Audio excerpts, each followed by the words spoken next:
J'ai expliqué dans la première partie que la dépression n'existe pas. La souffrance, elle est là. Tu souffres de quelque chose. La dépression, ça c'est juste une invention du DSM-3. À partir du DSM-3, donc ce livre-là où il y a juste les symptômes. Et si tu coches tous les symptômes, tu es diagnostiqué comme dépressif. La dépression n'est pas l'origine. C'est un symptôme, d'accord? Ce qui t'arrive, ce qui se passe dans le cerveau, c'est juste un symptôme de quelque chose de bien plus profond, de ton histoire. Donc, ce qu'il faut approfondir pour guérir de ça, ça va être d'aller chercher dans ton histoire qu'est-ce qui a causé ce symptôme-là. Donc déjà, il faut savoir que ce qui guérit, c'est le lien. C'est le lien avec le thérapeute. Quand vous allez voir un thérapeute ou même quand vous avec quoi que ce soit, le lien, c'est ce qui va unir, c'est ce qui te fait te développer, c'est le lien avec l'autre, c'est la relation avec l'autre. Puisque si on prend un exemple, imaginons une femme qui vient de perdre son travail, qui vient de voir son fils partir de la maison avec quelqu'un que cette femme n'aime pas et que au final, elle a plein de problèmes dans sa vie.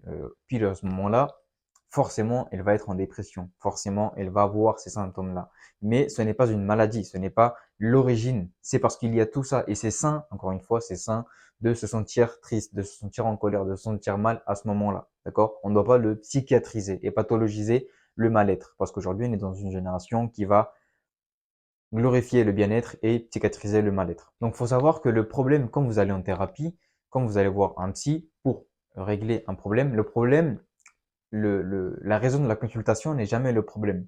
Le problème va être en dessous, ça va être je suis triste. Pourquoi justement? Ça va être je suis en colère, ça va être je me retrouve seul, ça va être j'ai peur de l'abandon, l'anxiété qui est juste de la peur.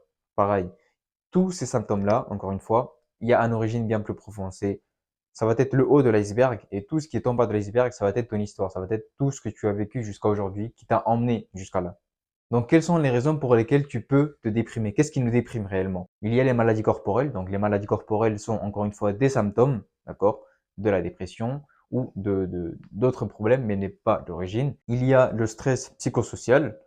Il y a les traumas d'enfance. Il y a également le trouble du sommeil, le fait de mal dormir, puisque dormir est quelque chose qui va vraiment vous aider. Il y a l'échelle d'Hamilton. Donc, l'échelle d'Hamilton, c'est l'échelle qu'on utilise pour mesurer à peu près votre anxiété ou votre dépression. Bien dormir va réduire cette échelle-là, donc de la dépression ou de l'anxiété, va réduire l'échelle de 6 points, alors que les antidépresseurs ne vont réduire l'anxiété ou la dépression que de 2,4 points. Donc, rendez-vous compte que bien dormir va plus vous aider que les antidépresseurs. Donc, faire attention à ça et prendre en considération, parce qu'on vous le dit tout le temps qu'il faut bien dormir, c'est pas facile, mais ça va plus vous aider que les antidépresseurs. Également, la malbouffe, donc le fait de mal manger, c'est toute une hygiène de vie. L'hygiène de vie est quelque chose de très important et qu'on ne prend pas en compte. Et c'est ce qui va alimenter cette dépression et ces symptômes-là. Il y a également les réseaux sociaux. Les réseaux sociaux aussi nous dépriment beaucoup puisque avec les réseaux sociaux, tu as cette impression-là que tu n'es pas assez, que tu dois faire plus, que tu dois performer, puisqu'on montre tout le temps, encore une fois, on glorifie le bien-être et la beauté de la vie, mais quand on est triste, quand on est mal, on le montre pas. Donc, on a toujours cette tendance à vouloir performer à cause des réseaux sociaux.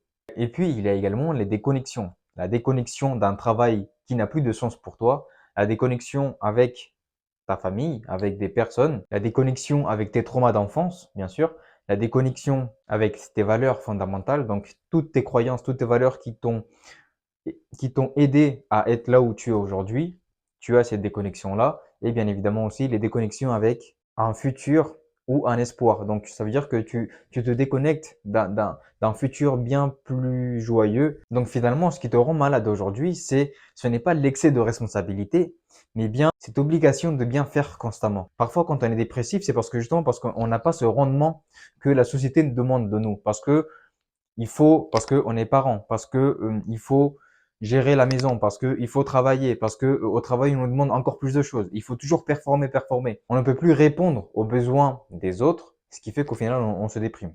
Donc si tu n'arrives pas à t'adapter à cette vie-là, aux demandes des autres, c'est parce que tu n'as pas besoin de t'adapter. Peut-être que tu n'as pas à t'adapter à ça. Il y a une phrase qui est très connue, c'est que ce n'est pas un signe de bonne santé mentale d'être bien adapté à une société malade. Donc, en résumé, qu'est-ce qui va guérir? Ça va être de légitimer ta souffrance sans psychiatriser, sans forcément te dire tu es triste, tu es en colère pendant 2 semaines, tu as ces symptômes-là, tu es déprimé, tu as des cachets, fini. Non. Pareil pour l'anxiété. Donc, légitimer ta souffrance sans psychiatriser. Ça, c'est la première chose. Ensuite, c'est avoir le lien, c'est d'avoir des relations de qualité. Avoir des relations de qualité. Ce n'est pas de passer des heures avec les collègues du travail alors qu'ils te font chier, alors qu'ils ne rapportent que des problèmes, alors qu'ils ne te parlent que du travail. C'est vraiment d'avoir des relations de qualité. Et bien évidemment, je te conseille d'aller voir un thérapeute et même j'ai le school, comme je l'ai déjà dit précédemment, pour te permettre de travailler sur ton histoire, sur ces possibles traumas que tu as, sur tout ton environnement, sur toute ton histoire qui va te permettre de mieux te connaître. Et vraiment avec ce regard-là, puisque je fais des lives hebdomadaires pour travailler directement avec vous. Et pour finir, il faut vraiment faire la différence entre coupable et responsable. C'est-à-dire que tu as vécu des traumas dans ta vie, tu as vécu des situations qui aujourd'hui se sont dans le passé, d'accord? Il faut accepter ce passé-là. Il faut accepter, même si ça va être compliqué, mais accepter ce passé-là. Et comment est-ce que tu l'acceptes? En faisant la différence entre coupable et responsable. Le coupable, c'est cette personne-là. Imaginons que justement tu as eu un abus sexuel quand tu étais petit. Le coupable, c'est cette personne-là, d'accord? Le responsable, c'est toi, parce que responsable, étymologiquement, ça veut dire ton habilité à répondre. Donc, comment est-ce que tu vas répondre face à ça aujourd'hui, d'accord? Faire la différence entre coupable et responsable.